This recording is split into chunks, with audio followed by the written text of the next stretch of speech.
तो आज हम पढ़ने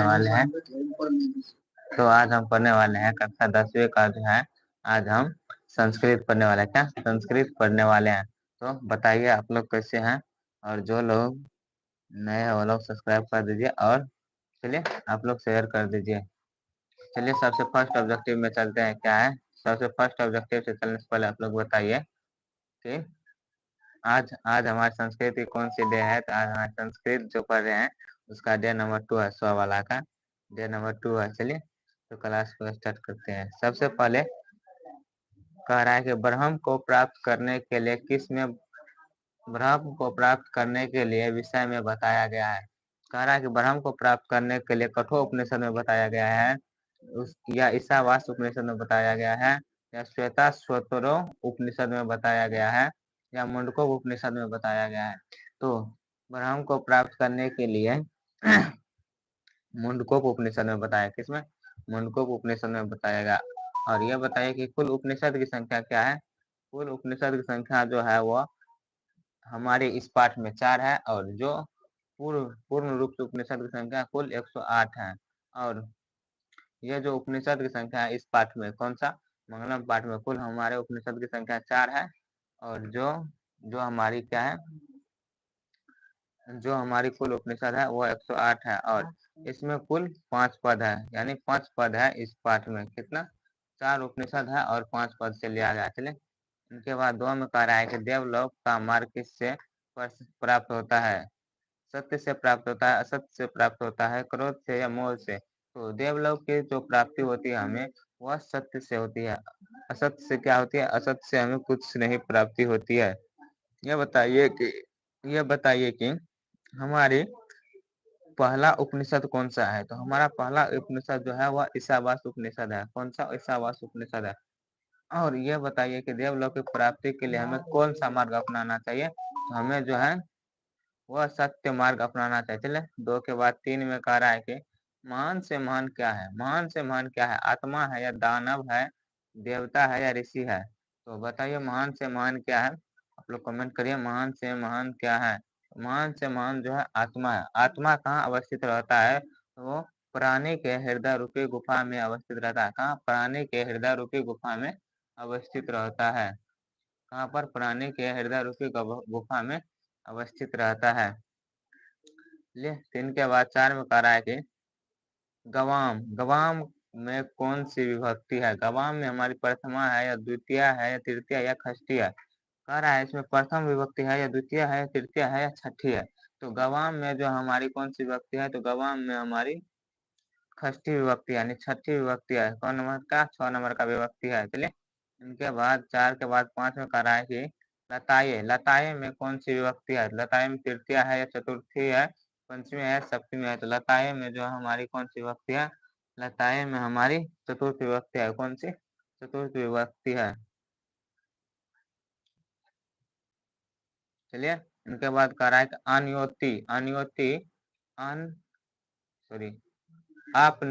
आपन्योति का मूल धातु कौन सा है। तो अप है, या आप है, या भावन है, या कौन सा है। तो आपन्योति का जो है मूल धातु, आपन्योति का जो मूल धातु है वह आप है। आप से बना है आपन्योति। चलिए इसके बाद 6 के बाद 7 में कह रहा है कि जयंते यानी कह रहा है कि किसकी जीत होती है। सत्यम सत्य की, या असत्यम असत्य की, क्रोधम क्रोध की, या मोहम मोह की। तो किसकी जीत होती है? आप लोग कमेंट करिए। तो हाँ, हमेशा सत्यम की जीत होती है, यानी जो सत्य होता है उसकी जीत होती है। किसकी? सत्य की जीत होती है। चलिए इनके बाद 7 के बाद 8 में कह रहा है कि राज्ञ अशोकस्य समास अस्य नगरस्य भवे कटिसम अस्ति। इनका मतलब हुआ कि किस राजा, क्या करा है, राजा अशोक के समय नगर का स्वभाव व्यवस्था यानी कैसा था। वह विपरीत यानी क्या था? उसमें समय में विपत्ति था, या असमृद्धम यानी असमृद्ध था, या समृद्धम यानी समृद्ध था, या इनमें से कोई नहीं। तो जिस समय राजा अशोक क्या कर रहा है, जिस समय राजा अशोक क्या कर रहा था, शासन कर रहा था, तो उस समय क्या था? तो उस समय जो था सिद्ध क्या था? समृद्धम था, यानी समृद्ध था। क्या था? समृद्ध था। चलिए, इनके बाद 8 के बाद 9 में कह रहा है कि बिहारस्य किस्मन नगरे गोलगृहम अस्ति, यानी कह रहा है कि बिहार के किस नगर में गोल घर स्थित है। वह पाटलिपुत्र नगरे या पहरपुर ग्रामे या सासाराम नगरे या बक्सर नगरे। तो कह रहा है पटना में है या पहलपुर में है या सासाराम में है या बक्सर में है। तो बिहार में गोल घर जो है वह कहाँ पर है, तो वह पाटलिपुत्र में है। कहाँ पर? पाटलिपुत्र में है। कहाँ पर है? पाटलिपुत्र में।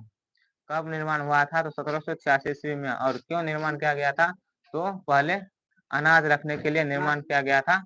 अनाज रखने के लिए गोल घर का निर्माण किया गया था।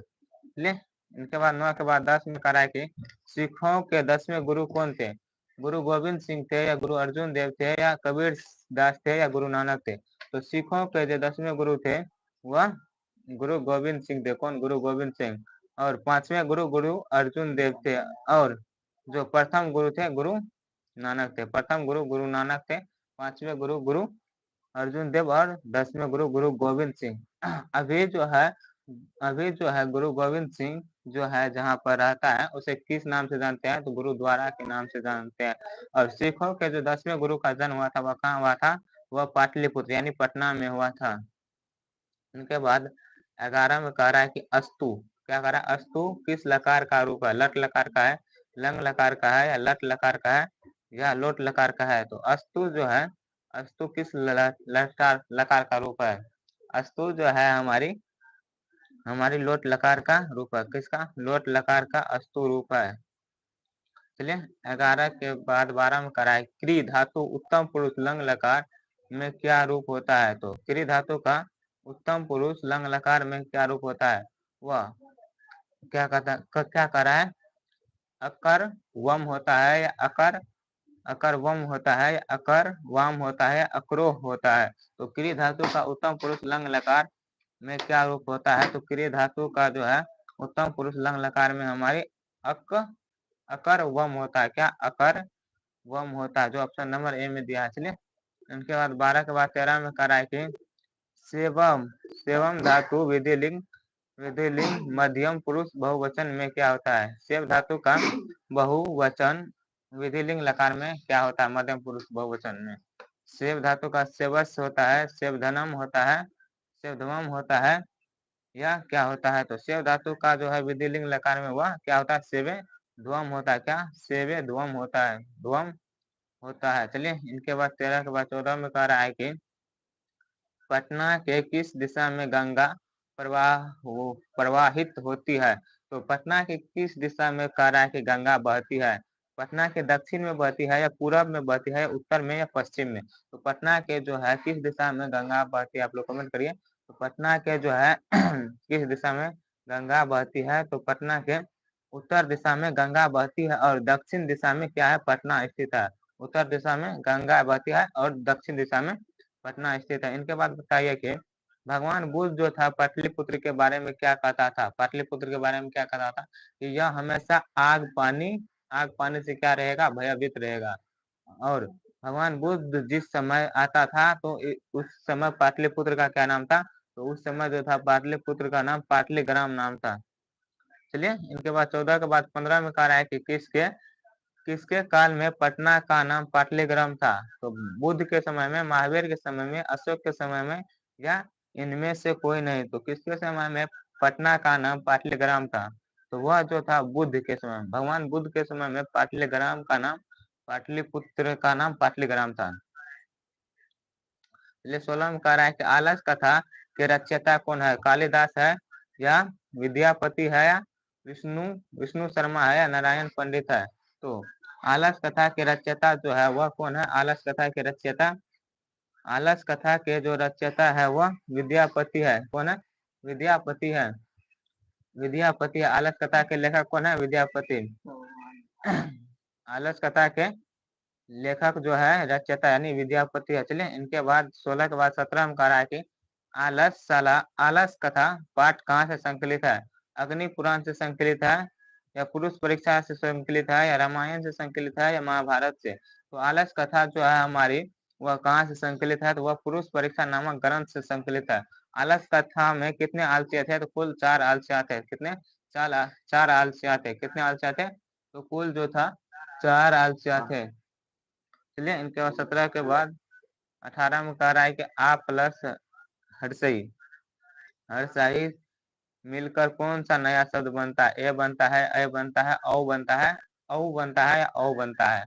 तो आ प्लस हर्षई से कौन सा शब्द बनता है? तो आ प्लस हर्षई से हमारी ए शब्द बनता है। कौन सा ए शब्द बनता है? जो ऑप्शन नंबर ए में दिया है। चलिए, 19 में कह रहा है कि अयुक्त्य, क्या कह रहा है? अयुक्त्य का संधि विच्छेद क्या होगा? तो अयुक्त्य का जो संधि विच्छेद होगा वह अ प्लस उक्तिय होगा या अति प्लस युक्तिय होगा या अति प्लस उक्तिय होगा या अति प्लस उक्तिय होगा। तो इनमें जो है तीन तीन ठो क्या दिया है? सेम दिया है। कितना? 3 ठो जो है वह सेम दिया है और एक ठो जो दिया है ऑप्शन अलग दिया है। तो इसमें से बताइए कि कौन सा संधि विच्छेद होगा? तो अत्युक्तिय का, इनका जो है कौन सा संधि विच्छेद होगा? तो इनका जो ये तीनों है यही होगा, अति जोर युक्तिय होगा। चलिए, इनके बाद 20 में कह रहा है कि इत्या इत्या लच लोच, इत्या लोच का संधि विच्छेद होगा। तो इति जोर आलोच्य होगा, इति जोर आलोच्य होगा या क्या होगा? तो इत्यालोच का जो है संधि विच्छेद इति जोर आलोच्य होगा। चलिए, इनके बाद 20 में के बाद 21 में कह रहा है कि भीषण भूख लगने पर, भीषण भूख लगने पर भी कौन कुछ नहीं कर सकता है? तो वह आलसी है या निर्बल है या सच्चरित्र है या निर्धन है? तो कौन ऐसा व्यक्ति है जो जिसको पूरा भूख लगा रहेगा? क्या? पूरा भूख लगे रहेगा लेकिन वह कुछ नहीं करेगा? तो वह जो है कौन है? तो वह जो है आलसी है। कौन है? आलसी है। आलसी है, जो ऑप्शन नंबर ए में दिया है। क्या है? ऑप्शन नंबर ए में दिया है। चलिए, 21 के बाद 22 में कह रहा है कि अर्थवेद, अर्थवेद, अर्थवेदे कृति ऋषिका असीन, यानी कह रहा है कि अर्थवेद में जो है कितनी ऋषिकाओं का वर्णन किया गया है? 40 नहीं होगा, यहाँ पर 40 होगा। 40 का किया गया है या चतुर्थ वंशित या चतवारिशत या 10। तो अर्थवेद में जो है कुल 40 महिलाओं का वर्णन किया गया और अजुर्वेद में कितने महिला का किया गया है? तो आप लोग कमेंट करिए। उनके बाद 22 के बाद 23 में करा है कि क्षमारव किस काल के लेखक थे? आधुनिक काल के या मध्य काल के या प्राचीन काल के या उपयुक्त में से कोई नहीं? तो क्षमारव जो थे वह किस काल के लेखक थे? क्षमारव जो थे वह हमारी आधुनिक काल के लेखक थे। चलिए, इनके बाद 24 में कह रहा है कंपन राय कौन थी? कंपन राय कौन थी? पुष्प दीक्षित थी या तिरुलंबा थी? सॉरी, कह रहा है कंपन राय की रानी कौन थी? तो कंपन राय की रानी पुष्प दीक्षित थी या तिरुलंबा थी या गंगा देवी थी या पंडिता क्षमाराव था? तो कंपन राय की जो रानी थी वह कौन थी? कंपन राय की रानी जो थी वह, आप लोग कमेंट करिए कौन थी? कंपन राय की रानी गंगा देवी थी। कौन? गंगा देवी थी, गंगा देवी थी। चलिए, इनके बाद 24 के बाद 25 में चल रहे हैं। 25 में कह रहा है कि उत्तर उत्तर पदार्थ प्रवर्धन अस्त पुरुष सूत्र का उदाहरण है। तो वह क्या? अनुशिवम है या अतितव्य अतितव व्याकरण है या चंद्रशेखर है या गंगा जलम है? तो उत्तर पदार्थ प्रवर्धन स्तर पुरुष का क्या है? सूत्र का उदाहरण है। तो इसका जो सूत्र का उदाहरण है वह हमारी गंगा जलम है। क्या है? गंगा जलम है। चलिए, इनके बाद 26 में कह रहा है कि अन्य पदार्थ प्राधानो बहुविधि सूत्र का उदाहरण क्या है? तो अन्य पदार्थ प्रवाधनों का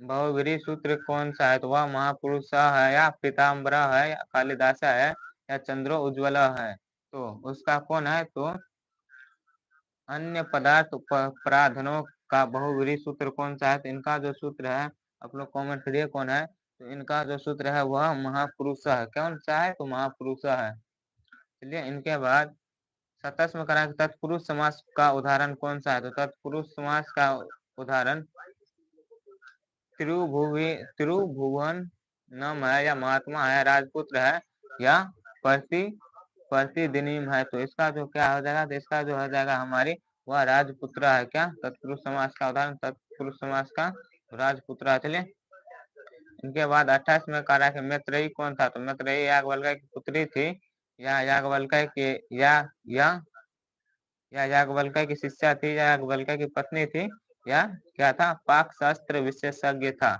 तो मैत्रेयी जो था याज्ञवल्क्य की पत्नी था। याज्ञवल्क्य की पत्नी, याज्ञवल्क्य ने इसे किसकी शिक्षा दी थी, तो आत्म तत्व की शिक्षा दी थी। किसकी, आत्म तत्व की शिक्षा दी थी। इसलिए 28 के बाद 29 में कह रहा है कि अस्माकम भारतम प्रीत की कर्तव्य अस्ति, यानी जो है हमारे भारत के लिए क्या क्या कर्तव्य होता है। तो हमारे भारत के लिए भक्ति होता है, शक्ति होता है, दया आता है, या मोह मोह होता है। तो हमारे भारत के लिए जो होता है वह क्या होता है, तो भक्ति करनी चाहिए। हमारे भारत के लिए क्या करनी चाहिए, भक्ति करनी चाहिए। चलिए इनके बाद 30 में करा है कि जगत गौरव किम वर्तते, यानी करा जगत का गौरव जो था, गौरव जो है वह कौन है, तो जगत का गौरव पाकिस्तानम, या भारतम, या बांग्लादेशम, या चीन। तो जगत का जो गौरव है वह कौन है, तो जगत का गौरव हम भारत को कहते हैं। जब तक ये पाकिस्तान बांग्लादेश भारत में पड़ता था तो इसे भी कहते थे,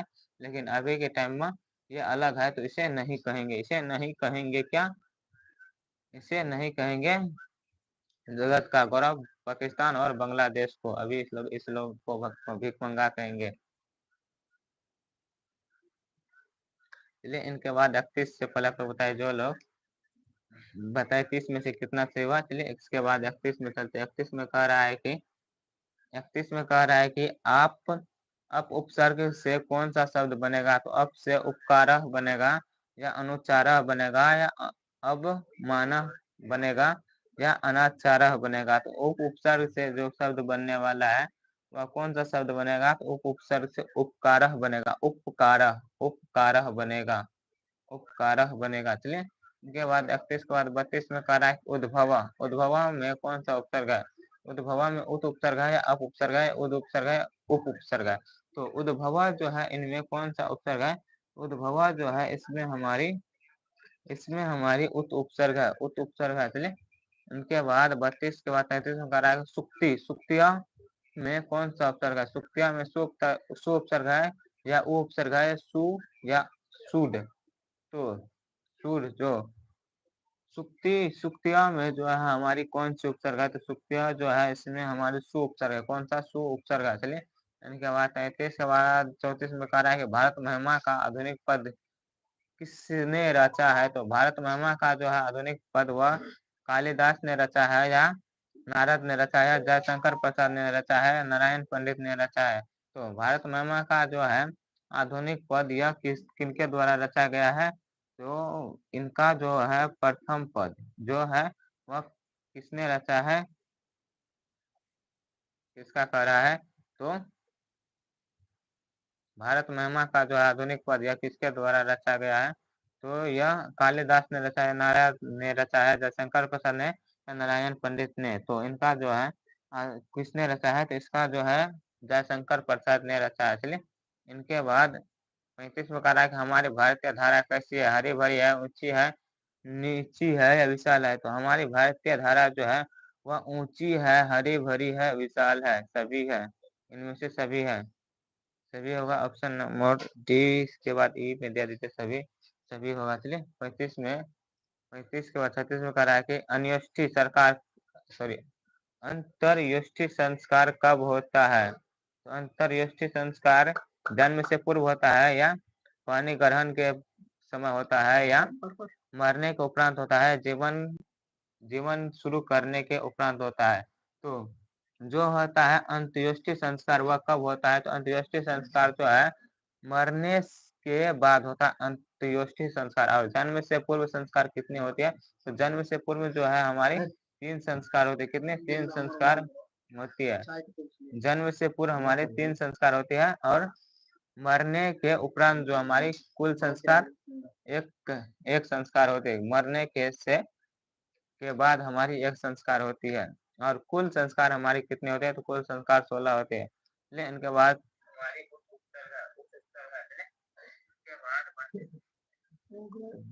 37 में कह रहा है कि अक्षर आरंभ करना, किस संस्कार के अंतर्गत आता है? तो अक्षर आरंभ करना, जन्म से पूर्व संस्कार, गृहस्थ संस्कार, विवाह संस्कार या शिक्षा संस्कार। तो अक्षर आरंभ जो है वह हमारी किसमें आता है? तो वह हमारे शिक्षा संस्कार में आता है। और जन्म से पूर्व हमारे कितने संस्कार है? तो जन्म से पूर्व हमारे तीन संस्कार है। कौन कौन सा है? तो ये आप लोग कमेंट करिए। गर्भाशय और क्या क्या है आप लोग कमेंट करिए। और गृहस्थ संस्कार में कौन सा संस्कार है?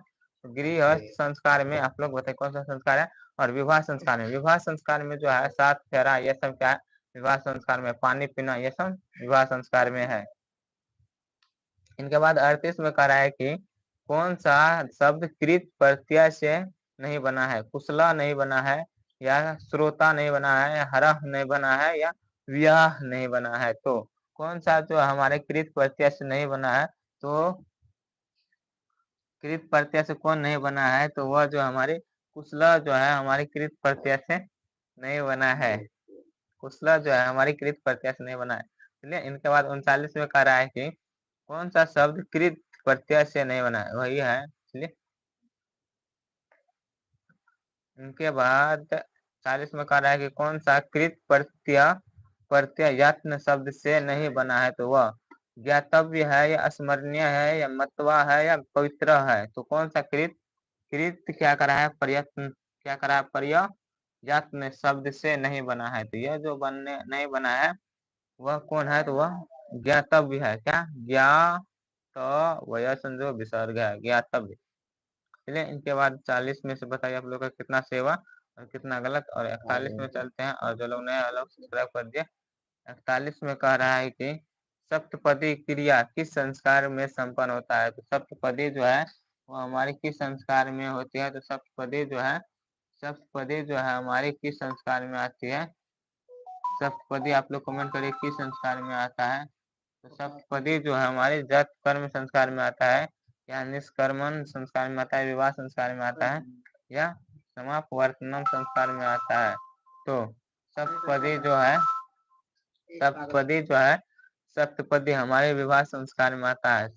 समापवर्तनम जो है हमारी यह शिक्षा संस्कार का अंतिम भाग है। समापवर्तनम जात कर्म मुंडन ये सब क्या है? तो यह सब शिक्षा आरंभ करने के समय में आता है, जात कर्म मुंडन। चलिए इनके बाद 42 में कह रहा है कस्य प्रश्न उत्तर विदुर ददाति। कह रहा है कि किसका प्रश्न का उत्तर विदुर दे रहा था? तो वह दुशासनस्य था, या कृष्णस्य था, या अर्जुनस्य था, या धृतराष्ट्र था। तो किसके प्रश्न का उत्तर विदुर दे रहा था? तो वह जो था धृतराष्ट्र जो था। इनके प्रश्न का उत्तर कौन दे रहा था? तो महात्मा विदुर दे रहा था। कौन? धृतराष्ट्र के प्रश्न का उत्तर महात्मा विदुर दे रहा था। विदुर नीति पाठ किनके द्वारा रचा गया है? तो महात्मा विदुर के द्वारा रचा गया। चलिए 42 में कह रहा है कि कौन सा धन धन है जिससे संतुष्टि मिलता है? धर्म से, अधर्म से, अर्थ से, या विद्या से, या क्रोध से? किससे हमें संतुष्टि मिलती है? तो हमें जो संतुष्टि मिलती है वह हमें क्रोध से संतुष्टि नहीं मिलती है, हमें जो है धर्म से संतुष्टि मिलती है। किससे धर्म से संतुष्टि मिलती है? किससे संतुष्टि मिलती है? तो धर्म से संतुष्टि मिलती है। चलिए 42 के बाद 43 के बाद 44 में कह रहा है कि 44 में कह रहा है किसके विद्या की रक्षा, किससे विद्या की रक्षा होती है? सत्य से विद्या की रक्षा होती है, अभ्यास से होती है, या उपघटन से होती है, अवटन से होती है, या आचरण से होती है। तो विद्या की जो रक्षा होती है आप लोग कमेंट करिए किससे होती है? तो विद्या की जो रक्षा होती है हमारी अभ्यास से होती है। किससे? अभ्यास। अभ्यास मतलब हुआ कि बार बार पढ़ने से में इसकी रक्षा होती है, तो विद्या की। और सत्य से देवलोक की रक्षा होती है, और उपटन से जो होती है वह रूप की रक्षा होती है, और आचरण से कुल की रक्षा होती है। कुल की रक्षा आचरण से, उपटन से रूप की रक्षा, अभ्यास से विद्या की रक्षा, सत्य से देवलोक की रक्षा होती है। 45 में कह रहा है कि रूप की रक्षा किससे होता है? तो आप लोग को बताया है रूप की रक्षा सत्य से होता है, अभ्यास से होता है, या शुद्धता से होता है, या भोग से होता है। तो रूप की जो रक्षा होती है वह हमारी शुद्धता से होती है। क्या? शुद्धता से होती है। शुद्धता, शुद्धता का मतलब है कि उबटन, उबटन से होती है। किससे? रूप की रक्षा। और अभ्यास से हमारी विद्या की रक्षा, और सत्य से हमारी देवलोक की रक्षा होती है। चलिए इनके बाद 40 में कह रहा है गम जोर अक्त, गम जोर कत। गम जोर अक्त में कौन सा शब्द बनेगा? तो गता बनेगा या गता बनेगा या गाभ्य बनेगा या गतिया बनेगा? तो गम जोर अक्त से कौन सा शब्द बनेगा? इससे जो शब्द बनने वाला है वह कौन सा शब्द बनने वाला है? गम जोर अक्त से। तो गम जोर अक्त से जो शब्द बनेगा वह गतः बनेगा। क्या? गौत विसर्ग बनेगा गतः। तो आज 47 में करा है कि श्रुज और अक्तवा। श्रुज और अक्तवा से कौन सा शब्द बनेगा? तो गता बनेगा। श्रुत्वा बनेगा। श्रित्वा श्रित्वा बनेगा या श्रु अक्तवा बनेगा? तो श्रुज और अक्तवा से कौन सा शब्द बनेगा? तो उससे जो शब्द बनने वाला है श्रुज और अक्तवा से, उससे जो शब्द बनेगा वह हमारी कौन सा शब्द बनेगा? आप लोग कमेंट करिए। श्रुज और अक्तवा से शब्द बनेगा। इसमें हमारे थोड़ा सा डाउट है। चलिए इसके बाद 43 के बाद 48 में कह रहा है कि मासने व्याकरण अधिकतम। इस वाक्य में मासन पद तृतीया व्यक्ति किस सूत्र से हुई है? तो क्या कह रहा है? मासन व्याकरण अधिकतम इस वाक्य में किस से लिया गया है? तो कर्ण तृतीया से या हेतु से या अपवर्ग से या इनमें से कोई नहीं। तो मासन व्याकरण अधिकतम जो है या किस से लिया गया है? तो यह जो है किस में है? तो यह जो है हमारी अपवर्ग तृतीया में है। अपवर्ग तृतीया में है। चलिए इनके बाद 48 के बाद 49 में कह रहा है वेखान टोलाम ग्राम कुत्र अस्ति। यानी कह रहा है कि भिखन टोला जो है किस ग्राम में अवस्थित है? तो वह उत्तर प्रदेश में है या मध्य प्रदेश में है या बिहार प्रदेश में है या गुजरात प्रदेश में है? तो भिखन टोला जो है हमारे बिहार प्रदेश में है। और इसके गांव से भिखन टोला से कौन बना था? तो वह यूपीएससी पास किया था। कौन? राम प्रवेश राम। यूपीएससी लोकसभा लोक आयोग परीक्षा। यह बताइए कि भिखन टोला में कौन घूमने आया था? तो शिक्षक घूमने आया था। जो राम प्रवेश राम था इनका जन्म किस परिवार में हुआ था? तो दलित परिवार में इनका जन्म हुआ था। किस परिवार में? तो दलित परिवार में किसका? राम प्रवेश राम का जन्म हुआ था। और किस टोला में हुआ था? तो भिखन टोला में। भिखन टोला में कौन रहता था? तो एक दलित बालक जिसका नाम राम प्रवेश राम था। और कौन घूमने आया था भिखन टोला? तो राम प्रवेश राम के गुरुजी यानी शिक्षक जो था वह घूमने आया था। और जो राम प्रवेश राम था इसको क्या पसंद आया? तो शिक्षा शैली यानी जो इसका पढ़ाने का तरीका था शिक्षा का, वही इसको क्या आया? पढ़ने में आसान हुआ। चलिए इसके बाद 50 में कहा कि परिश्रमी पुरुष को कौन वरण करती है? तो सरस्वती करती है, लक्ष्मी या दुर्गा या गणेश? तो परिश्रमी पुरुष जो है उसको लक्ष्मी क्या करती है? वरण करती है यानी वरदान देती है। कौन देती है? तो लक्ष्मी। परिश्रमी पुरुष को कौन देती है? तो लक्ष्मी वरण करती है। चलिए इनके बाद 51 में कह रहा है कर्मवीर कौन था? कर्मवीर राम प्रवेश राम था, जीतन राम था या बलराम था या जयराम था? तो कर्मवीर कौन था? कर्मवीर जो हमारा राम प्रवेश राम था। कौन? राम प्रवेश राम था कर्मवीर। लिए इनके बाद 52 में कह रहा है कस्य स्थापना 1875 ईस्वी वर्ष से अवगत। यानी कह रहा है कि कस्य मतलब किसका? स्थापना स्थापना स्थापना का मतलब स्थापना हुआ। और 1875 का मतलब 1875 में ईस्वी। यानी जो कह रहा है कि अभवत। तो क्या कह रहा है किसकी स्थापना 1875 में हुआ था? तो आर्य समाजस्य का हुआ था या ब्रह्म समाजस्य का ये हुआ था या किसान समाज का या योग संस्थान का? तो 1875 में जो हुआ था वह आर्य समाज का स्थापना किया था। किसने? स्वामी दयानंद ने किया था। किसने? स्वामी दयानंद ने आर्य समाज की स्थापना किया था। किसने? स्वामी दयानंद ने आर्य समाज की स्थापना किया था। स्वामी दयानंद सरस्वती का जन्म 1824 में। स्वामी दयानंद का बचपन का नाम तो मूल शंकर स्वामी दयानंद के बचपन का नाम था। और स्वामी दयानंद का जन्म 1824 में। इनके बाद 53 में कह रहा है कि मूल शंकर किनका नाम था? मूल शंकर स्वामी दयानंद का या राम धा मोहन ओझा का या पंडित राम स्वरूप शुक्ल का या गणेश ओझा का? तो मूल शंकर जो नाम था वह स्वामी दयानंद का नाम था। 54 में कहा कि स्वामी दयानंद का जन्म कब हुआ था? तो 1985 में या 1885 में, 1824 में या 1938 में? तो स्वामी दयानंद का जो जन्म हुआ था वह कब हुआ था?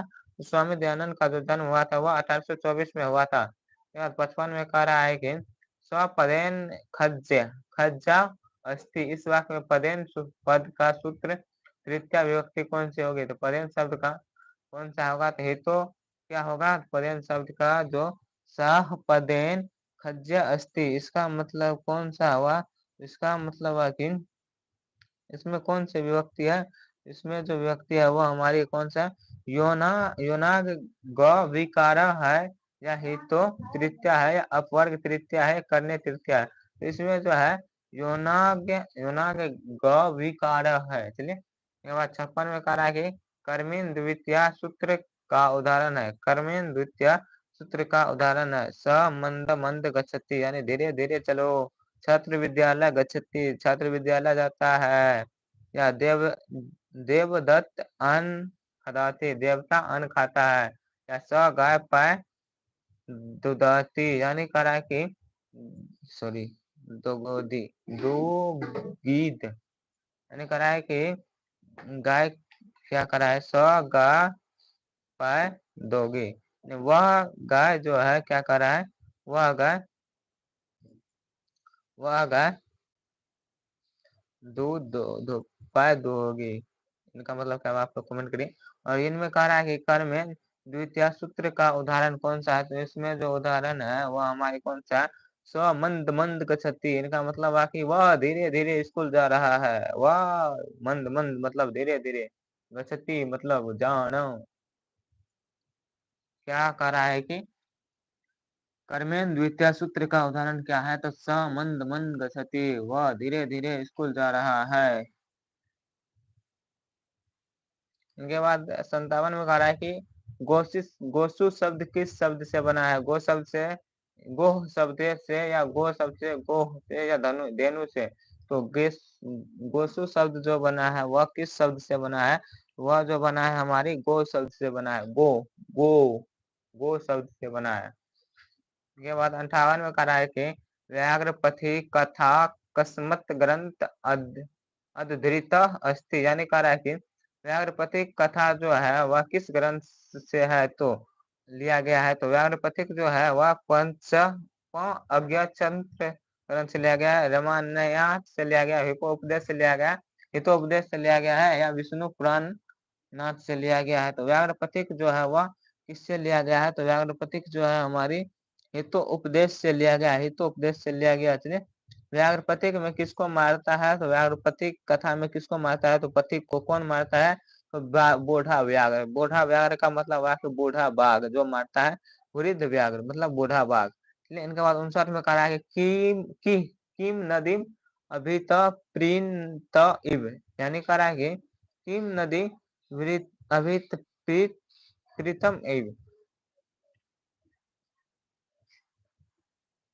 अभी प्रणीत, इनका मतलब क्या हुआ कि कम कम किस नदी अभी क्या था? अभी क्या था? इव था। तो वृक्षम था, वृक्षा था, या पर्वते था, नगरम था, या धारा था। तो कौन था? तो इनमें जो था वह हमारी क्या था? किम नदी। तो पर्वत के नीचे जो था नदी बहती थी। क्या? पर्वत के नीचे अभिता मतलब बहना। तो पर्वत कौन बहता था? तो पर्वत के नीचे बहता था। चलिए, इनके बाद 60 में कह रहा मंदाकिनी नदी किस पर्वत के निकट बहती है? वह मंद रचाल के नीचे बहती है, या हिमालय के पर्वत के नीचे बहती है, या व्यंद पर्वत के नीचे बहती है, या चित्रकूट पर्वत के नीचे बहती है। तो मंदाकिनी नदी जो है हमारी चित्रकूट पर्वत के नीचे बहती है। मंदाकिनी नदी को कौन दिखा रहा था? तो मंदाकिनी नदी को राम दिखा रहा था। किसको? सीता को। मंदाकिनी नदी में किसके पानी पीने से झूठा हो जाता है? तो हिरण के पीने से, यानी हिरण के पीने से। कौन स्नान करता है जटा ऊपर, यानी दोनों हाथ ऊपर करके? तो दोनों हाथ ऊपर करके कौन उसमें नहाता था? तो वह जो था ऋषि नहाता था। किस नदी में? तो मंदाकिनी नदी में। ले, इनके बाद 61 में कह रहा है कि नाचने के समान कौन दिखता है? तो पर्वत दिखता है, नदी दिखता है, या या वृक्ष दिखता है, या पक्षी दिखता है। तो नाचने के समान जो है हमारी कौन दिखता है? तो नाचने के समान जो है हमारी पर्वत दिखता है। कौन? पर्वत दिखता है। चलिए, इनके बाद 62 में कह रहा है कि कौन स्नान कर हाथ में कुछ लिए तालाब के किनारे किनारे बोल रहा था? तो स्नान करके कौन बोल रहा था? व्याघ्र बोल रहा था, भालू, या बंदर, या मनुष्य। तो कौन स्नान करके हाथ में कुश लेकर तालाब के किनारे बोल रहा था? तो वह जो था कौन था? तो वह जो था हमारी व्याघ्र था। व्याघ्र ने किसको मारा था? तो पथिक को। पथिक का मतलब क्या होता है कि जो रोड पर चलने वाला व्यक्ति है, राहगीर है, उसी को पथिक कहते हैं। संस्कृत में उसको पथिक कहते हैं और हिंदी में उसे हम क्या कहते हैं? राहगीर कहते हैं। और ठठी में उसे कहते हैं रोड पर चलने वाला लोग। इसके बाद 63 में कह रहा है कि बाघ कैसा था? तो बाघ बूढ़ा था या वह गलित नख दंत था या शक्तिहीन था या उपयुक्त सभी था? तो बाघ जो था वह क्या था? बाघ एक नंबर का खराब था। क्या था? बाघ एक नंबर का खराब था और वह बूढ़ा था। क्या था? बूढ़ा था। बाघ क्या था? तो बूढ़ा था। और वह क्या था? तो नख दंत था उसके। क्या था? गलित नखदंत था और शक्तिहीन था और उपयुक्त में से सभी था। इसी के कारण वह बुद्धि लगाकर, बूढ़ा होने के कारण बुद्धि लगाकर उन्होंने क्या किया? तो पथिक को खा गया था। चलिए, उनके बाद 63 में कह रहा है कि प्रा प्रावासेसु किस विभक्ति का रूप है? तृतीया का, सप्तमी का है, पंचमी का है, षष्ठी का? तो प्रावासेसु किन विभक्ति का रूप है? यह जो रूप है हमारी किन विभक्ति का रूप है? जो हमारी पंचमी विभक्ति का रूप है। क्या? प्रावासेसु। चलिए, इसके बाद 65 में कह रहा है कि पाटलिपुत्र नामांतर डैश प्राप्त्यते रिक्त स्थान पुरियत। यानी कह रहा है कि पाटलिपुत्र नाम स्तर पाटलिपुत्रस्य नामांतरम डैश प्राप्त। यानी कह रहा है केशव पुराणम या मगध पुराणम या राघव पुराणम या कुसुम पुराणम। यानी कह रहा है कि पाटलिपुत्र का जो है पुराना नाम डैश है। यानी पाटलिपुत्र नामांतर पाटलिपुत्र का नाम डैश प्राप्त थे। यानी पाटलिपुत्र का पुराना नाम क्या था? डैश प्राप्त थे मतलब का प्राप्त हुआ। तो पाटलिपुत्र का जो था पुराना नाम, इसका मतलब वही हुआ कि पाटलिपुत्र क्या था? कुसुमपुरम था, यानी कुसुमपुर था। 66 में कहा है कौमुदी महोत्सव अति प्राचित प्रालिखित लिखित रिक्त स्थान पुरत। यानी कहा कौमुदी महोत्सव था किसके समय में प्रचलित था? तो वह मौर्य शासन काल में प्रचलित था। वह आगे आगे गल शासन काले में प्रचलित था या गुप्त शासन काल में या अशोक के शासन काल में? तो कौमुदी महोत्सव जो था वह किसके, तो किस शासन काल में मनाया जाता था? कौमुदी महोत्सव जो था वह हमारी गुप्त वंश के काल में मनाया जाता था। गुप्त वंश के काल में मनाया जाता था क्या? कौमुदी महोत्सव। कौमुदी महोत्सव किस ऋतु में मनाया जाता था? तो बसंत ऋतु में मनाया जाता। किस ऋतु में? बसंत ऋतु में। चलिए, उनके बाद 67 में कह रहा है कौमुदी महोत्सव किस ऋतु में मनाया जाता है? तो आप लोगों को पता है, वसंत में, वर्षा में, ग्रीष्म में या शरद में? तो कौमुदी महोत्सव जो है वह हमारी वसंत ऋतु में मनाया जाता है। चलिए, 68 में कह रहा है पाटलिपुत्र पटना के नाम से कब प्रसिद्ध हुआ था? तो मुगल वंश के काल में या मुगल वंश के काल में या गुप्त वंश के काल में या मध्य काल में या अंग्रेज के शासन काल में? तो पाटलिपुत्र के नाम से पटना के नाम में कब प्रसिद्ध हुआ था? तो वह जो प्रसिद्ध हुआ था वह हमारी अंग्रेज के शासन काल में प्रसिद्ध हुआ था। और भगवान बुद्ध जब पटना घूमने के लिए आते थे तो उस समय क्या नाम था? तो पाटलीग्राम नाम था पटना का। चलिए, इनके बाद 69 में कह रहा है कि 69 में कह रहा है कि नमंती, क्या कह रहा है? नमंती नमंती का मूल धातु क्या है? क्या कह रहा है? नमंती का मूल धातु क्या है? नन है, नम है, न है, नत है? तो नमंती जो है इनका मूल धातु क्या है?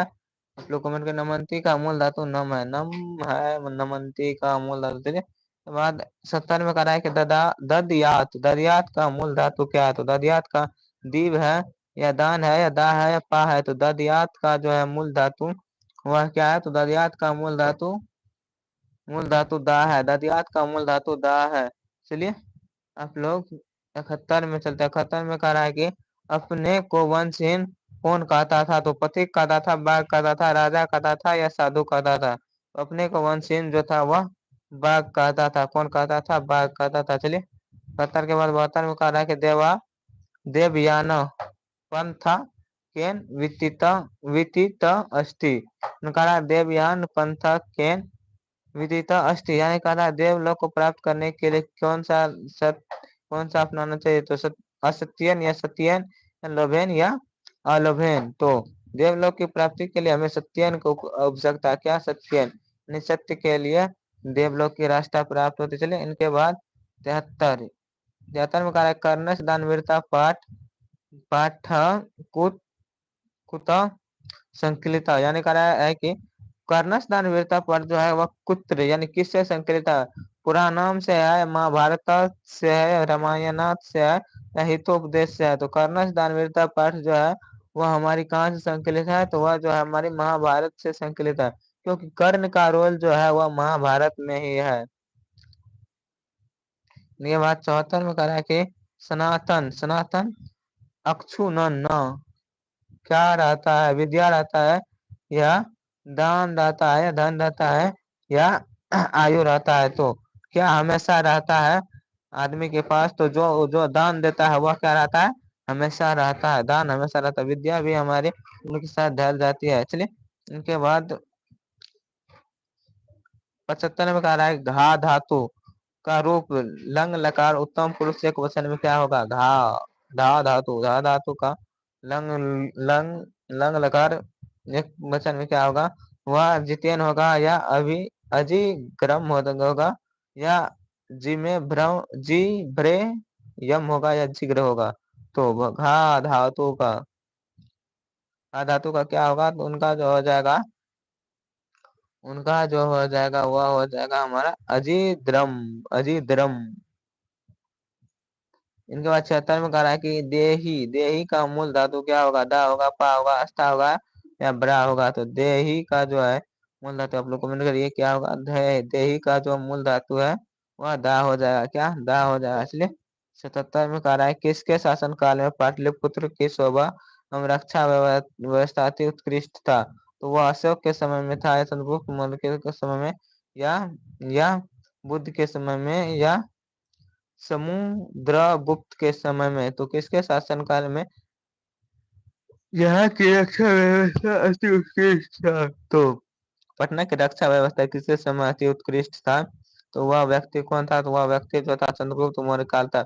पटना कितने वर्ष तक जीर्ण निश्चिन्न रहा था? तो 1000 वर्ष। पटना का इतिहास कितने वर्ष पुराना है? तो 2500 वर्ष पुराना है पटना का इतिहास।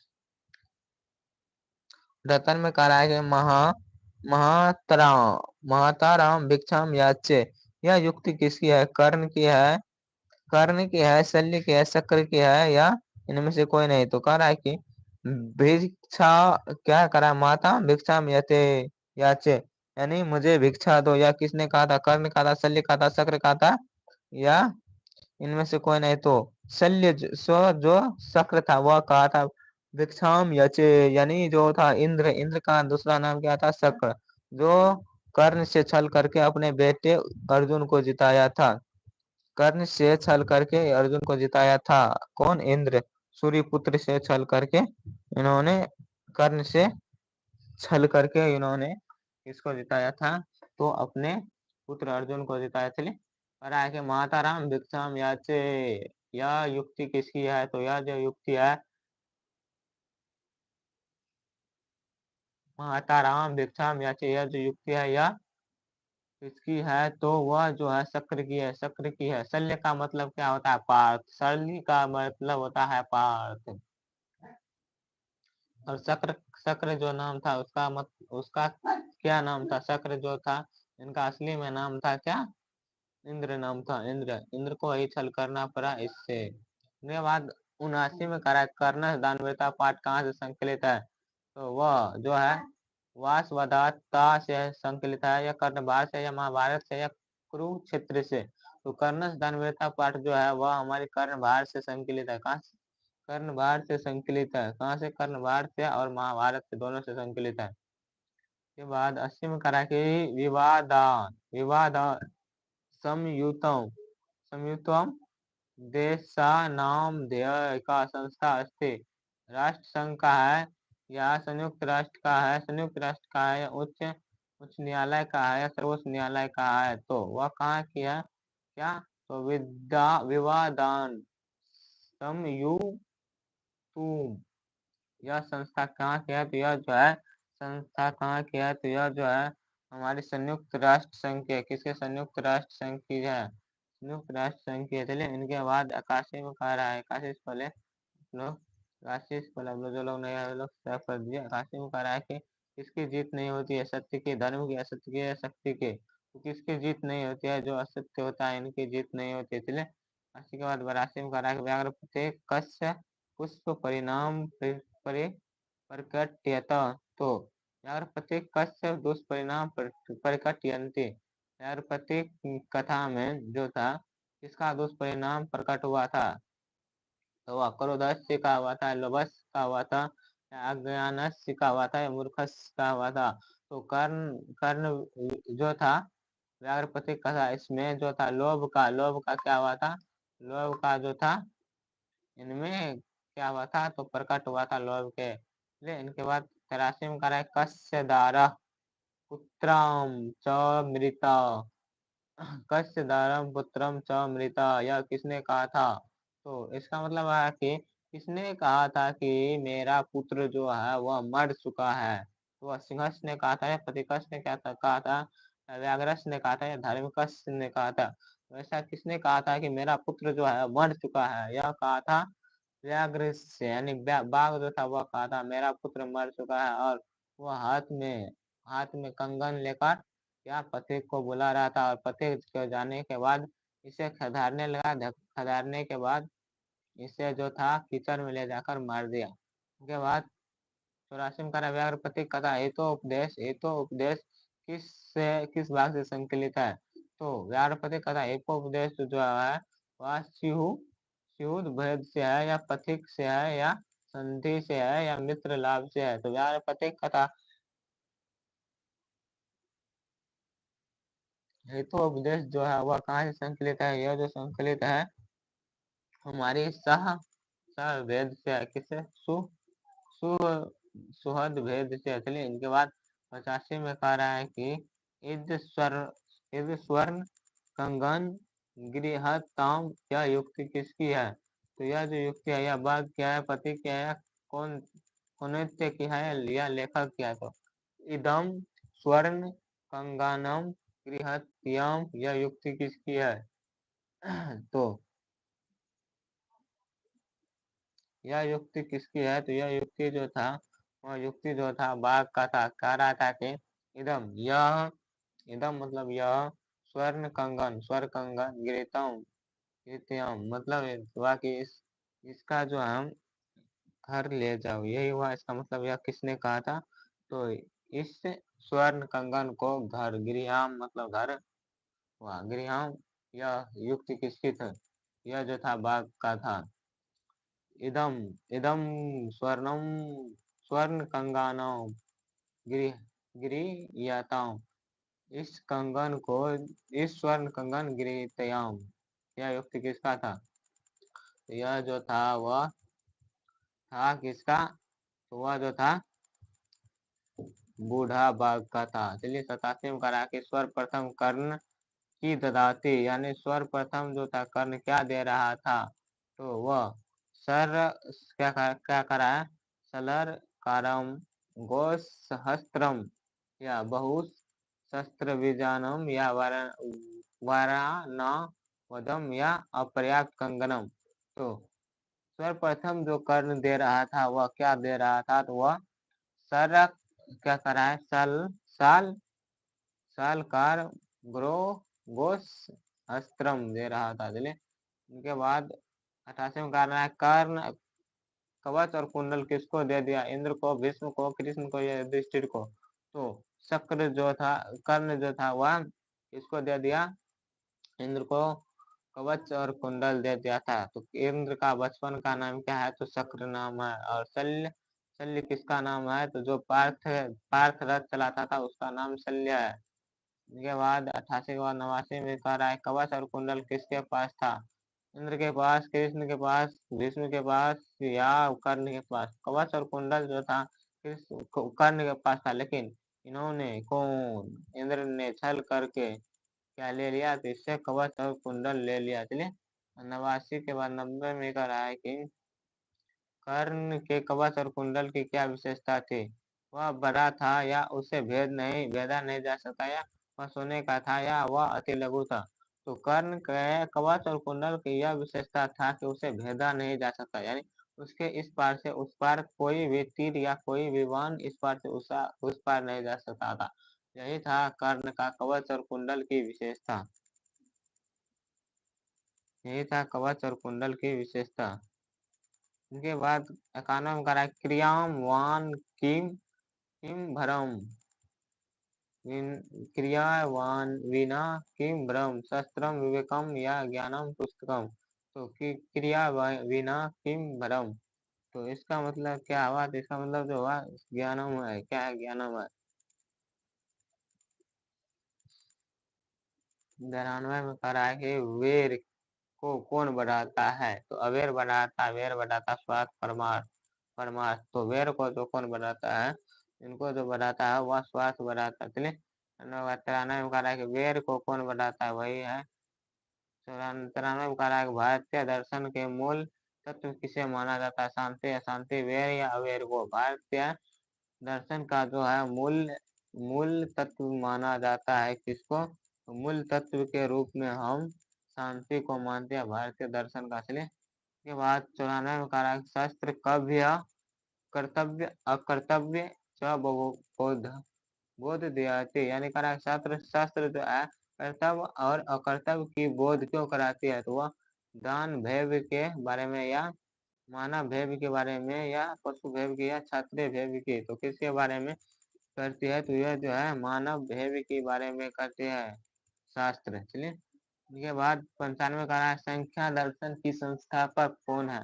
संख्या दर्शन के संस्थापक जो कपिल है या पतंजलि है, गौतम है या कनाद है? तो संख्या दर्शन के जो संस्थापक है वह कौन है? तो संख्या दर्शन के संस्थापक कपिल है। कौन है? कपिल है संख्या दर्शन के संस्थापक। चलिए इनके बाद 96 में कह रहा है कि योग दर्शन का संस्थापक कौन है? योग दर्शन का कपिल है, पतंजलि है, गौतम है, कनाद है? योग दर्शन का जो संस्थापक है वह पतंजलि है।